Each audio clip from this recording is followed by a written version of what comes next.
अच्छा मान ले तोहर पापा 2 गो बर्फ किलो आ हमर पापा 1 गो बर्फ किलो।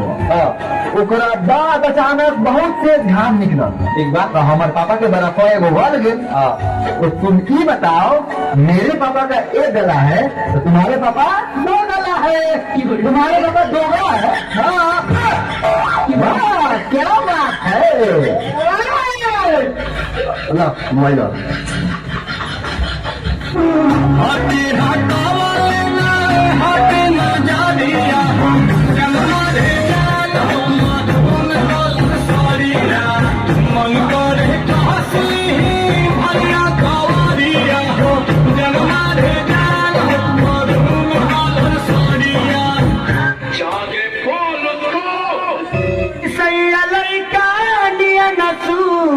जल कोरानी हग दिला